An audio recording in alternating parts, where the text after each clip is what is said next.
Hey everyone, so in this video we will be installing OpenShift 4 cluster on a M1 MacBook, and basically you can install it with the help of CodeReady Containers tool on any laptop.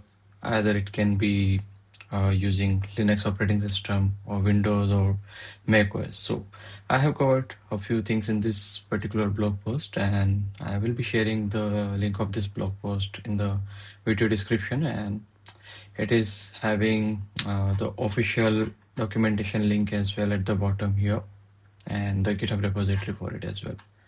So basically, you can deploy OpenShift 4 cluster locally to test a few things, or if you want to learn about OpenShift 4, because ideally, if we go ahead with the full-fledged installation of OpenShift 4, it requires certain amount of resources. Like if you want to go ahead with the 3-node master cluster, then definitely you either need 3 virtual machines or 3 actual bare metal hosts, and the load balancer setup, DNS setup.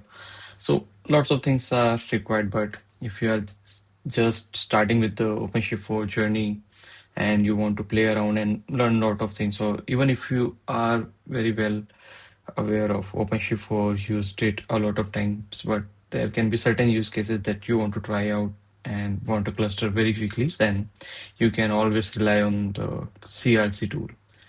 So yeah, the system requirements are very basic. Like the CRC tool provides 3 presets basically. Either we can bring up a OpenShift 4 cluster or a OKD cluster or Microshift. So all these three are just a preset, like the type of the cluster you want exactly. And these are the bare minimum requirements. And these are the supported operating systems.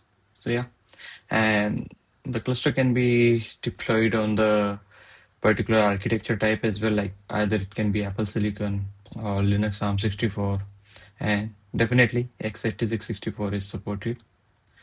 So yeah, I have covered few things in this blog post, so maybe you can go over afterwards. So yeah, let's start with the installation. So uh, we definitely need to have a account over the reddit.com website so that we can get the pull secret, which is required to pull the images to bring up the actual cluster. And from this particular hyperlink, we can download the CRC tool itself. So I will just open up this link, and I'm already logged into this particular website with my credentials. So over this link under the local tab, you will see that you can download the CRC tool from here. You can select your particular operating system. So I will select macOS and the architecture. So since I'm using M1 Pro, so I will go ahead with the ARM architecture. And from here, you can copy the pull secret as well. So first I will download it.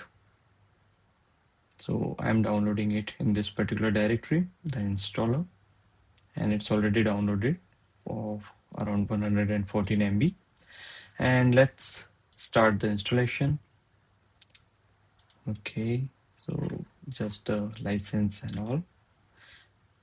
And the destination where we want to install it, the installation type, we are going ahead with the default configurations, and prompting me for the password. Let me type it quickly. All right, so installation started and it will complete in just a few seconds. All right, so it is completed. I'm closing it and prompting me to move the installer file that we downloaded to the bin afterwards. Okay, I would like to access. No, yeah, allow, and then move to bin. All right, so the installation has been done. Now I will bring up my terminal, and over this terminal, so I can run CRC command. So CRC-H is just basically the like bringing up whatever subcommands and flags available for this command. So yeah, the cleanup command, like if we have done any configuration and created cluster, we can clean those things. And then like the config, where we can apply certain parameters, like whether we want to change the number of CPU, amount of memory we want to use, and those sort of things. So we will see all those. And the console, like once the cluster comes up, we can run CRC console command to bring up the console. And with the delete sub command, we can delete the console kubeconfig if you want to use it. And the IP address of the running OpenShift cluster. OCENV command is just providing a command so that you can export it as a variable and like run your OC command. And setup is like prerequisite. So once you install CodeReady Container tool, you need to run CRC setup command to perform the prerequisites and all. And then afterwards, we can start the cluster, check the status of it, and stop it, and then version as well. So yeah, uh, first of all, what we can do, we can run CRC setup command to set up the prerequisite. CRC setup, and okay, so what it is saying, CRC is constantly improving, and we would like to know more about steps and uses. So for now, I don't want to send the statistics, so I will set it to no. All right, now it is downloading the bundle and everything. So yeah, this particular file is getting downloaded, which is around 6.19 GB inside. All right, so I will be back once this downloading bundle completes.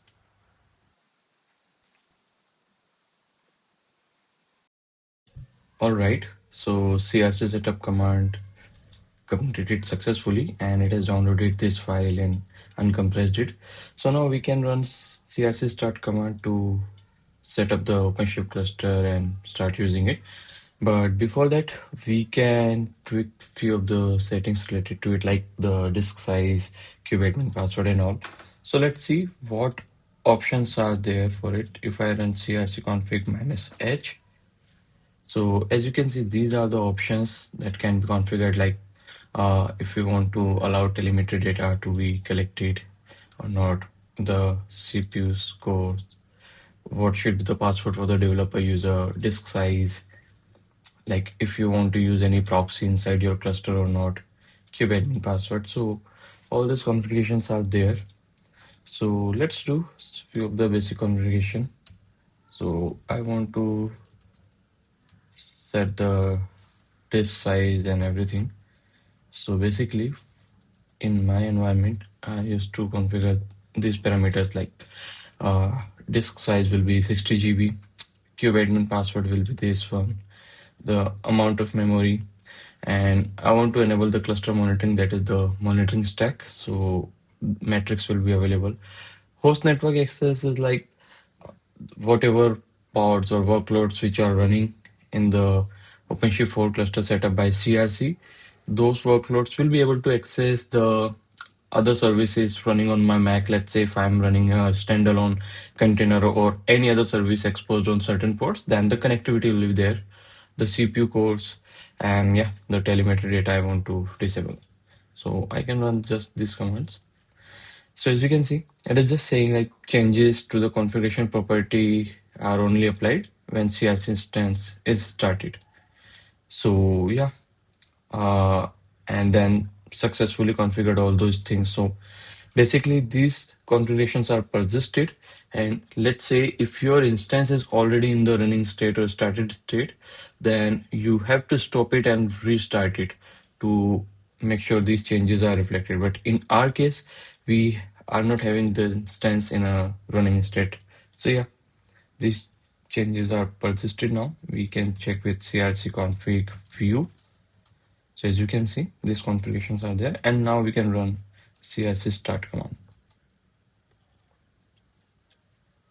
Okay, so now it's prompting me for the pull secret. All right. Okay, now I'm copying my pull secret and pasting it here.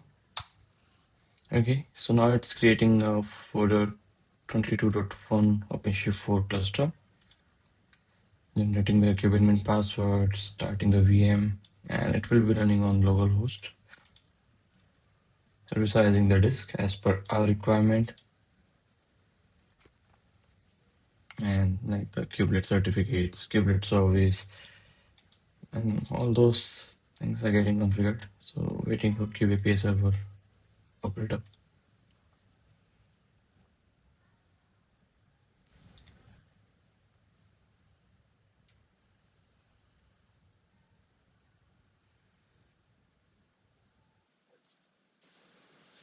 All right, so the cluster is up now, and we got the console URL with our username and password, and we can run this command like for setting command line interface and all. So if I run this, and if I directly run get nodes command, yep, it is working.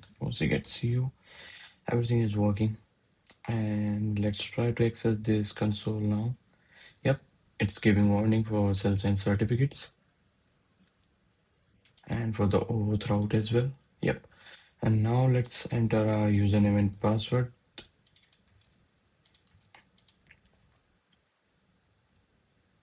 All right, everything is accessible now on the web console and all. Yep. And like how exactly we are able to access this cluster on these URLs and all, it's because the CRC tool automatically creates entries in /etc host file. So for any of the route which is present in the cluster, or for any of the application you create and configure a route for it, gets added to etc host file. So now what we can do, maybe we can try to create a new application, like deploy a HTTP pod maybe.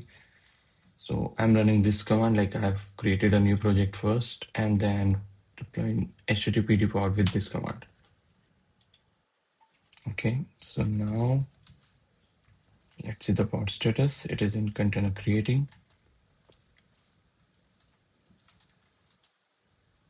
And we can monitor it since it's pulling the container image for it right now. We can describe it as well.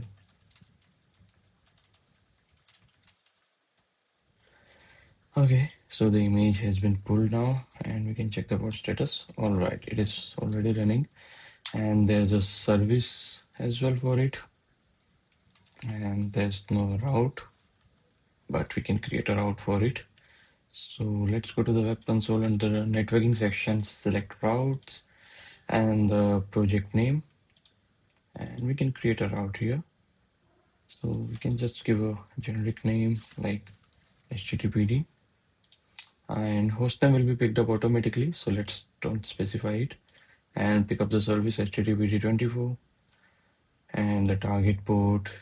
We can like either go with the 8443. So with that port, either we can set up encrypt route or pass through, and with the 8080, it will be normal HTTP route. So let's go with the 8443, and it will be a secure route of pass through type. And let's set the insecure traffic policy to redirect. Okay, so we have created this route and let's try to access it. Okay, warning for cell censored. All right, it is accessible now. Perfect.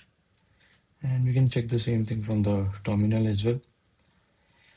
Okay, and in case, let's say if machine is already running and if somehow we forgot the password, we can always run crc-h command. And with the crc-h command, like for the CLI setup, you can run crc ocenv and it will give you this. And for the console part, you can run CRC console. So it will open up the web console from there. And let's say if you have configured some custom settings for your cluster, then you can always run crc config -h. So here you will get all these parameters like crc config view, display all assigned configurations, or get for an individual property. So you can run crc config view. So yeah, you can get all the available subcommands from this crc-h. And let's say if you want to stop the instance and clean up everything, you can run crc stop. It will stop the cluster, and then you can clean up crc cleanup. So yeah, it has removed the instance and everything. It performed everything. And even if you want to directly delete the cluster instance and all, you can run CRC delete. So since we have already cleaned up the things, so it's giving us the error, machine does not exist. So yeah, that was it for this particular video. Thanks a lot, everyone.